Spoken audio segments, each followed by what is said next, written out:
अच्छा 2 महीने पहले की बात है कि मैं ऐसे रूम में मोबाइल में रील्स चला चला के थक चुका था। तो अचानक मुझे ख्याल आया मैं तो लाइफ में कुछ नहीं कर रहा। देन आई डिसाइडेड कि अब से मैंने वार्ड में चल के सीखना है। तब मुझे पता चला कि मेरे जो रूममेट हैं वो तो स्टेप 1 ही क्लियर्ड है स्टेप 1 और वो हाउस ऑफिसर हैं। तो इस सेट के बिलाल भैया आपने ना चल के मुझे सिखाना है। तो भाई सर चलो हम ना कार्डियक वार्ड में चल के सीखते हैं। तो जब 20 से 25 बेड हमने एग्जामिनेशन कर लिया, उनका मुआयना कर लिया, तो मैं अब थक चुका था। अब मेरा था कि मैं भाई को बोलूँ कि भाई हम चलें। तो अचानक भाई ने एक पेशेंट देखा, वो था एंडोकार्डाइटिस का और ही वॉज सो एक्साइटेड। तो अब मुझे तो बोरियत फील हो रही थी है ना। तो वो 10 से 15 मिनट हमने पेशेंट पे लगाए और मैं literally I was so board. तो अगर आप उसी बोरियत से बचना चाहते हैं तो I will highly recommend you कि बहुत ही इंपॉर्टेंट टॉपिक है एंडोकार्डाइटिस, आप इसको अच्छी तरह पढ़ें। तो इन्फेक्टिव का मतलब है कि कोई ना कोई इन्फेक्शन है, यानी माइक्रो ऑर्गेनिज्म की वजह से एंडोकार्डाइटिस हुआ है। एंडोकार्डाइटिस का लफ्ज़ी मतलब है endo mean inner layer of heart, itis mean inflammation, यानी inflammation of inner layer of heart is endocarditis. Introduction में यही कह रहा है कि infective endocarditis is a serious infection of heart's inner lining यानी endocardium affecting the heart walls. जो heart के ये वाले वॉल्स हैं इनको अफेक्ट करता है हार्ट की इनर लेयर की इन्फ्लेमेशन। तो ये बहुत ज़्यादा मॉर्बिडिटी और मोर्टेलिटी कॉज करता है। अब हम देखेंगे इसकी पैथोफिजियोलॉजी कि एक्चुअली हो क्या रहा है। तो बैक्टीरिया रेयरली अदर पैथोजन, मतलब मोस्टली बैक्टीरिया होते हैं, enters blood adhere endocardium and formation causes formation of infective vegetation. और उससे क्या वॉल डैमेज हो सकती है। एम्बॉलिक एम्प्लीकेशन क्या होता है कि बैक्टीरिया ब्लड के थ्रू जब पहुंचते हैं हार्ट की इनर लाइनिंग में तो भैया यहाँ पे अपनी फीडिंग करते हैं, अपनी कॉलोनाइज करते हैं, अपनी तादाद को बढ़ाते हैं इधर एंडोकार्डियम में और ये फॉर्मेशन करते हैं वेजिटेशन। ये वेजिटेशन फॉर्म हो गई है ना। अब ये वाली वेजिटेशन या तो इसके हार्ट के वॉल्स को डैमेज करेगी, इन वॉल्स को, या क्या करेगी यहां से लॉज करके चली जाएगी बॉडी के किसी और हिस्से में, एम्बॉलिक कॉम्प्लिकेशन उसकी आ सकती है। ठीक है। तो इसकी पैथोजन क्या हुआ, बैक्टीरिया ब्लड के थ्रू एंडोकार्डियम में गए, वहां चल के इन्होंने इन्फेक्टिव वेजिटेशन प्रोड्यूस करवाई और वो वेजिटेशन क्या करेगी, या हार्ट वॉल्स को अफेक्ट कर देगी, डैमेज कर देगी, या एम्बॉलिक कॉम्प्लिकेशन डेवलप करेगी। अगला है रिस्क फैक्टर। किन किन पेशेंट को ज़्यादा चांसेस हैं एंडोकार्डाइटिस होने के। तो first of all pre existing heart wall disease और प्रोस्थेटिक हार्ट वॉल्स। जिन पेशेंट को पहले मसला हुआ है उनको चांसेस हैं, या जिनको प्रोस्थेटिक वॉल्स यानी आर्टिफिशियली वॉल हार्ट के वॉल डाले हैं उन पेशेंट के ज़्यादा चांसेस हैं। पुअर डेंटिशन यानी जो बंदे अपने दांतों का ख्याल नहीं रखते, जैसे टूथ कैविटी हो सकती है, उनके दांतों में डिके हो सकता है, पुअर ओरल हाइजीन हो सकती है, वो ब्रश नहीं करते हैं ना, मुंह से स्मेल आती है, उन पेशेंट में भी चांसेस होते हैं। अगला है डेंटल इन्फेक्शन, कोई ना कोई दांतों का इन्फेक्शन हो गया है जैसे जिंजवाइटिस है, ठीक है। और कंजेनिटल हार्ट डिजीज, जिन पेशेंट को कंजेनिटली हार्ट का मसला है उनको भी चांसेस ज़्यादा होते हैं कि उनको ये डेवलप हो। और आईवी ड्रग यूज़र, कभी आपने रेलवे की पटरी के नीचे बैठे हुए उन जहाज़ों को देखा हो जो ऐसे भर के आईवी इंजेक्शन अपनी आईवीज़ में लगाते हैं ना, तो उनमें भी चांसेस इस बात के ज़्यादा होते हैं कि इनको एंडोकार्डाइटिस डेवलप हो सके। ठीक है। अगला है पैथोलॉजी, कह रहा है disruption of normal endothelial surface, turbulent blood flow, pre existing wall fibre. अच्छा जी, सबसे पहले तो क्या होगा कि ये जो एंडोकार्डाइटिस ये वाली वॉल है ना, किसी वजह से ये ना डैमेज होगी थोड़ी सी पहले से, है ना, जैसे ये लगा लें आप, ठीक है। तो क्या होगा कि वहां आके ना ब्लड का फ्लो स्मूथ नहीं होगा, टर्बुलेंट हो जाएगा इस तरह, ठीक है। ब्लड फ्लो ऐसे लैमिनर नहीं होगा, सीधा सीधा टर्बुलेंट हो जाएगा और वहां पे फाइब्रिन और प्लेटलेट्स का नाइडस बन जाएगा, यानी यहां पे फाइब्रिन और प्लेटलेट जमा हो जाएगा, ठीक है। अब ये सारा जो फाइब्रिन और प्लेटलेट जमा हुआ है ये अट्रैक्ट करेगा बैक्टीरियाज को। जब भी बैक्टीरिया होगा आएगा ब्लड में तो ये बैक्टीरिया को अट्रैक्ट करेगा, सारा माहौल बन चुका है बैक्टीरिया के रहने के लिए। अब बैक्टीरिया कॉलोनाइज करेगा और अपनी ग्रोथ शो करवाएगा, तो माइक्रोस्कोपिक वेजिटेशन बन जाएंगी। ये चेक करें, ये वाली वेजिटेशन बन गई, ये हमारे पास बैक्टीरिया आए हुए हैं, ठीक है। अब ये वाली जो वेजिटेशन है, अब मैंने इसी वॉल को बड़ा करके दिखाया है, सॉरी मैंने अब इसी वॉल को अब मैंने इसी वॉल को बड़ा करके दिखाया है यहाँ पे। तो जो सरफेस है ये एंडोकार्डियम आ रही है और ये इसमें एम्बेडेड हैं आरबीसीज और डेब्रिस ल्यूकोसाइट वगैरह एम्बेडेड हैं, सही है। और सरफेस पे क्या है, इनर वाली साइड पे फाइब्रिन प्लस प्लेटलेट का नाइडस बना हुआ था। अब ये क्या करेंगे, ये जो वेजिटेशन है ये जब बहुत अरसे के लिए इधर पड़ी रहेगी तो इधर वॉल्स को ये डैमेज कर देंगे, ठीक है। तो वॉल की डिस्ट्रक्शन कॉज करवा सकती हैं, हार्ट फेलियर कॉज करवा सकती हैं, कंडक्शन की एबनॉर्मलिटीज और एम्बॉलिक। अच्छा, कंडक्शन की एबनॉर्मलिटी का मतलब है जैसे ये अभी हार्ट की वॉल में यहाँ पे आ गया, ठीक है। तो अब हार्ट में बेसिकली जो हमारे पास इंपल्सेस यहाँ आती हैं एस वी नोड से, तो वो ऐसे ट्रेवल करती है ना, तो यहाँ कंडक्शन का मसला बन जाएगा, ठीक है, जिससे एरिथमियाज वगैरह डेवलप हो सकते हैं। अगली चीज़ है क्लिनिकल प्रेजेंटेशन। अब बंदे को ये सब हो गया तो वो आपके पास, आप हॉस्पिटल में हैं तो प्रेजेंट कैसे करेगा, तो इसकी सबसे पहली होगी fever. Hallmark feature is fever. Hallmark का मतलब मोस्ट केसेस में बंदे को फीवर तो होगा ही होगा, ठीक है। क्यों होगा, क्योंकि यहाँ पे हमारे पास इन्फ्लेमेशन हो चुकी है, बैक्टीरियाज आए हैं और ये क्या रिलीज करेंगे, इंटरल्यूकन 1 और इंटरल्यूकन 6 TNF अल्फा वगैरह है ना, ये चल के ब्रेन में जाएंगे और चल के बॉडी का टेम्परेचर रेज करवा देंगे। और जो बाकी सिम्टम है जैसे फटीक है, मलेस है और एनोरेक्सिया है, वो भी इसी तरह डेवलप होंगे। इन्हीं का कारस्तानी है ये इंटरल्यूकन 1, 6 और TNF अल्फा वगैरह की। अगली very important, new heart murmur. Murmur अच्छा कैसे डेवलप होती है हार्ट की, जब भी टर्बुलेंट फ्लो होगा ना, जैसे नॉर्मली ये वॉल है ये खराब हो गया है ना इन्फेक्टिव एंडोकार्डाइटिस की वजह से, तो अब यहाँ ब्लड का फ्लो, अब जैसे राइट वेंट्रिकल वैसे कंट्रैक्ट करेगा ऐसे करके, तो क्या होगा, ब्लड सारा जाएगा लंग्स में, ठीक है। अब ये वॉल बंद हो जाएंगे, लेकिन अगर इसको ये मसला बन चुका है तो बंद नहीं होगा, तो ब्लड ऐसे टर्बुलेंटली फ्लो करेगा, ठीक है, साइडों पे टर्बुलेंटली फ्लो करेगा, सीधा नहीं जाएगा, लैमिनर फ्लो होगा, तो जिससे हार्ट की न्यू मर्मर डेवलप होगी। वो सिस्टोलिक के दौरान भी हो सकती है और डायस्टोलिक के दौरान भी हो सकती है।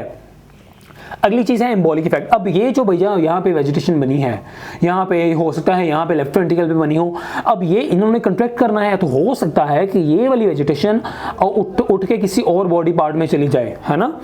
अच्छा, अगर ये ब्रेन में चली जाएगी तो क्या होगा कि इस्कीमिक इन्फार्क्ट प्रोड्यूस हो सकता है, ब्रेन की डेथ हो सकती है। ऑब्वियसली चल के ये आर्टरीज को क्या कर देगा, ऐसे आर्टरीज आ रही है, विजन अंदर ये आ गया, वेजिटेशन आ गई तो ब्लॉक कर देगी, आगे ब्लड की सप्लाई नहीं होगी तो ग्लाइसा डैमेज हो जाएगा।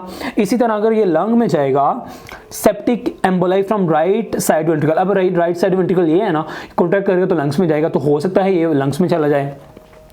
इसी तरह स्प्लीन में जाएगा। अच्छा, अगर स्प्लीन में जाएगा तो यहाँ तो इन्फेक्शन करवा देगा, आर्टरीज को ब्लॉक कर देगा, या वहाँ पे एब्सेस क्रॉस करा देगा, इन्फेक्शन। क्यों, क्योंकि ये जो जा रहा है वेजिटेशन, इसमें बैक्टीरिया भी थे, ठीक है, तो वहाँ चल के फीवर होगा, ल्यूकोसाइटोसिस होगा और लेफ्ट अपर क्वाड्रेंट में पेन होगी, जो इसका हॉलमार्क होगा। अगला है किडनी। अगर ये किडनी में ही लॉज कर जाए तो क्या होगा, रीनल इन्फेक्शन होगी और एब्सेस हो सकता है। इसी तरह मिसेंट्री, अब जो इंटेस्टाइन है अगर वहां पे आ गया है तो क्या करवाएगा, अक्यूट अस्कीमिया प्रोड्यूस करवा सकता है। इसी तरह स्किन में, अगर ये स्किन में गया है तो प्रोड्यूस करवाएगा Janeway lesion. It's very important sign, Janeway lesion, सही है। अगर यही जो एम्बोलिक है वेजिटेशन है, ये एम्बोलिज्म के जरिए चली गई है स्किन में, तो स्किन में ये क्या प्रोड्यूस करेगी, जैनवे लीजन। ये ना हाथ ऐसे पाम्स पे लीजन प्रोड्यूस होती हैं इस तरह की, है ना, ऐसे ऐसे आप कह लें इस तरह की। तो ये नॉन टेंडर होती हैं, यानी पेनफुल नहीं होती, हेमोरैजिक लीजन होती हैं ऑफ पाम्स, हाथों पे होती हैं जैनवे। जानवे से आप देख लें, जानी के हाथ, मैंने अपनी जान का हाथ पकड़ा है, आप इस तरह कह सकते हैं, ठीक है, जान से पाम। अच्छा, अगला है इम्यूनोलॉजिकल फिनोमेना। अब यहाँ पे भैया जो कह रहा है कि एंटीजन प्लस एंटीबॉडी, अच्छा यहाँ पे बैक्टीरिया थे ना, बैक्टीरिया ही तो आके सारी कारस्तानी करवाई थी, अब बैक्टीरिया के अगेंस्ट एंटीबॉडी भी बनेगी। अब एंटीजन और एंटीबॉडी जब मिल जाएंगे तो ये एंटीजन और एंटीबॉडी जो हैं ये चल के इम्यून कॉम्प्लेक्स बनाएंगे, और यही इम्यून कॉम्प्लेक्स चल के डिपॉजिट हो सकता है किसी और हिस्से में जहां ये जैसे वेजिटेशन गई थी, ठीक है। तो ये अगर किडनी में होगा तो क्या कॉज करवाएगा, ग्लोमेरुलोनेफ्राइटिस। अगर स्किन में जाएगा तो Osler nodule, it's very important. Osler nodule क्या है कि स्किन पे painful red to purple nodules on finger. अब ये मेरी फिंगर है ना, तो जैसे यहाँ पे करके ना red to purple sorry painful lesion बन जाएगी। मैं इसको हाथ लगाऊंगा तो मुझे पेन फील होगी पेशेंट को। अगर यही आंखों में चला गया है लीजन, ठीक है, इम्यून कॉम्प्लेक्स, तो रॉथ स्पॉट डेवलप कराएगा। ये क्या है, ये हमारे पास हेमरेजिक रेटिनल लीजन है, रेटिना पे लीजन बन सकती है, ठीक है। अच्छा, अगली चीज़ है डायरेक्ट कार्डियक कॉम्प्लिकेशन, कि भैया जो वेजिटेशन यहाँ पे पड़ी हुई है ऑफ कोर्स ये इसके वॉल्स को डैमेज करेगी, तो कि वॉल्वुलर रीगर्गिटेशन कॉज करवा सकती है या पेरीवेस्कुलर एब्सेस, इट्स वेरी इंपॉर्टेंट। अच्छा, इसका हमारे पास निमोनिक है फ्रॉम जेन, यानी जेन से, एफ से फीवर, आर से रॉथ स्पॉट ये वाले, ओ से ऑस्लर नोड्यूल, एम से मरमर, जे से जेनवेलिशन, ए से एनीमिया, एन से नेल हेमरेज और ई से एम्बिलिज्म। अब इसका हम डायग्नोसिस किस बेस पे बनाएंगे, उसके लिए सबसे पहली चीज़ है क्लिनिकल असेसमेंट, कि आपके पास पेशेंट है क्लिनिक में, तो आप क्लिनिक में क्या क्या असेस कर सकते हैं, या आप उसकी हिस्ट्री ले सकते हैं या आप उसका फिजिकल एग्जामिनेशन कर सकते हैं। तो आप हिस्ट्री में उससे रिस्क फैक्टर पूछेंगे कि भैया आपने प्री एग्जिस्टेंट कोई आपको कोई डिजीज़ तो नहीं थी, पहले दिल के वाल का मसला तो नहीं था, आया कि आप कोई नशा वगैरह तो नहीं करते, आईवी ड्रग यूज़र तो नहीं है, और आपने कोई डेंटल प्रोसीजर कोई तो नहीं, दांत तो नहीं निकलवाया, कोई इस तरह का प्रोसीजर तो नहीं करवाया, ठीक है, ये आप हिस्ट्री में पूछेंगे। जबकि फिजिकल एग्जामिनेशन में आप उसका फीवर चेक करेंगे, ठीक है, और स्टेथोस्कोप से ऑस्कल्टेशन से उसकी मरमर चेक करेंगे आया कि है कि नहीं, और पेरिफेरल स्टिग्मेटा चेक करेंगे, यानी जो स्किन फाइंडिंग थी, स्किन फाइंडिंग कौन कौन सी थी, ऑस्लर नोड्यूल थे, जेनवेलिशन थी, है ना, ये स्प्लिंटर हेमरेज था, ये सब आप चेक करेंगे। लेबोरेटरी टेस्ट, आप वो बोलेगा डॉक्टर साहब मुझे टेस्ट लिख के दें, तो आप कौन सा टेस्ट लिख के देंगे, आप ब्लड कल्चर लिख के देंगे चेक करने के लिए कि जिस ऑर्गेनिज्म ने ये सारा काम करवाया है वो है कौन, वो कल्प्रिट है कौन, सही है, उसके लिए ब्लड कल्चर, और सीआरपी ईएसआर इन्फ्लेमेशन को चेक करने के लिए, और सीबीसी से हमें एनीमिया मिल जाएगा। ये हम 3 टेस्ट करवाएंगे। इमेजिंग में मतलब अब इकोकार्डियोग्राफी करवाएंगे हम उसकी, to detect vegetation, assess failure function और एब्सेस। वेजिटेशन का मतलब है कि जब हम इको करवाएंगे उसकी, तो यहाँ जो वेजिटेशन हुई पड़ी थी ना, बैक्टीरिया, फाइब्रिन, प्लेटलेट का जो कॉम्बिनेशन था वो हम देख सकेंगे। उसके जो वॉल हैं ये वाले, उसका फंक्शन चेक करेंगे, आया कि उसमें कोई रीगर्गिटेशन तो नहीं है, कोई मसला तो नहीं है, और एब्सेस चेक करेंगे, कोई एब्सेस तो नहीं पड़ी हुई, ये हम किससे चेक करेंगे, इकोकार्डियोग्राफी से। It's very important. अगली चीज़ है, ये अब हमने कर लिया, सही है, ब्लड कल्चर करवा लिया, लेबोरेटरी टेस्ट करवा लिया, इमेजिंग कर ली, क्लिनिकल हिस्ट्री ले ली। अब हम उसका डायग्नोसिस बनाएंगे एक इस क्राइटेरिया पे जिसका नाम है ड्यूक क्राइटेरिया। इसमें मेजर क्राइटेरिया है और माइनर है, जिस तरह हम पहले पढ़ के आ चुके हैं, सही है, पिछले टॉपिक में। तो मेजर में क्या है, पॉजिटिव ब्लड कल्चर और वेल्वुलर इन्वॉल्वमेंट ऑन इकोकार्डियोग्राफी। भैया अगर तो ब्लड में ऑर्गेनिज्म पॉजिटिव आ गया है, कौन कौन से ऑर्गेनिज्म, ये हम आगे देखेंगे ना, कौन से बैक्टीरियाज, या क्या है कि इको करवाई है, इको पे पता चल गया भाई इसके वॉल्स का मसला है, तो ये मेजर है। माइनर क्राइटेरिया वो सारे बाकी हैं, predisposing factor, IV drug user, congenital heart disease, cardiac devices, prosthetic valves, है ना, फीवर, वेस्कुलर फिनोमेना, यानी वो जिस एम्बिलिज्म था ना कि एम्बोलिज्म चल के जो कॉज करवाएगा, और इम्यूनोलॉजिकल फिनोमेना, यानी हम जितना पीछे पढ़ चुके हैं मोस्टली इनमें से सारा माइनर क्राइटेरिया है, एक्सेप्ट किसके, ब्लड कल्चर के और इकोकार्डियोग्राफी के। अच्छा, अगर 2 मेजर आ गए हैं तो भैया ये तो है पॉजिटिव, मतलब इसको इन्फेक्टिव एंडोकार्डाइटिस है। अगर 1 मेजर या 3 माइनर है तब भी पॉजिटिव है, और अगर 5 माइनर है तब भी पॉजिटिव है, ठीक है। अगर 1 मेजर 1 माइनर है तब भी पॉसिबिलिटी है कि इसको हो सकता है।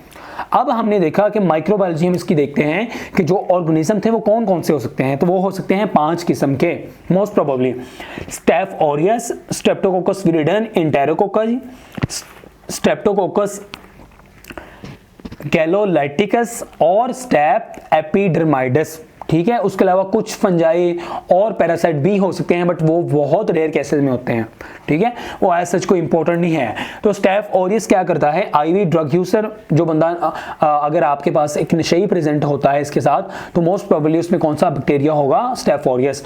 ये ट्राइकस्पिड वॉल को इन्वॉल्व करता है, इंट्रावेस्कुलर कैथेटर जिनमें डाली हो उनमें भी चांसेस हो सकते हैं, और जिनको पहले प्रोस्थेटिक वॉल डला हो। इसका एक है कि रैपिड ऑनसेट करवाता है ये सारे, सही है, स्टेफ ऑरियस।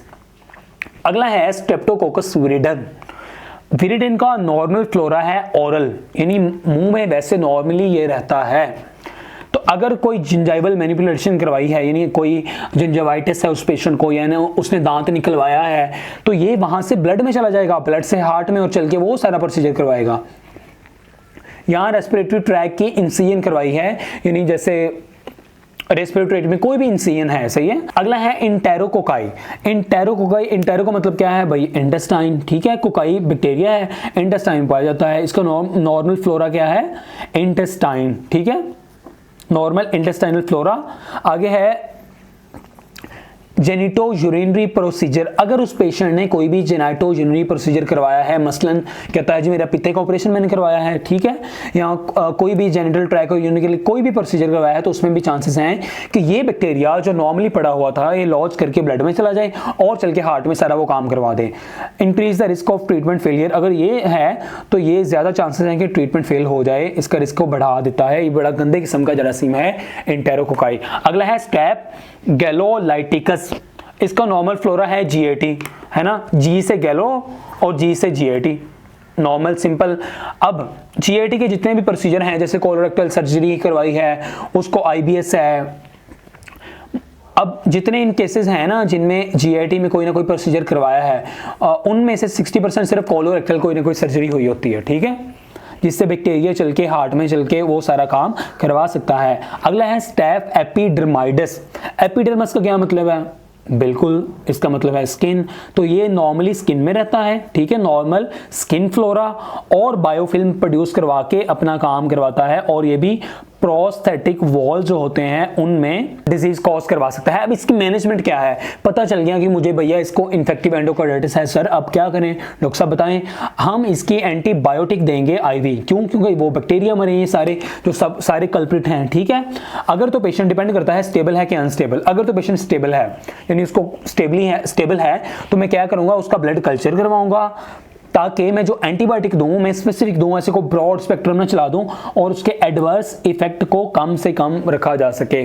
अगर पेशेंट है अनस्टेबल, तो मैं इतना टाइम नहीं होगा मेरे पास कि आप चल के टेस्ट करवा के आओ, सपोज कल उसकी रिपोर्ट आती है तो भैया तब तक तो पेशेंट वैसे उसकी डेथ कॉज हो सकती है।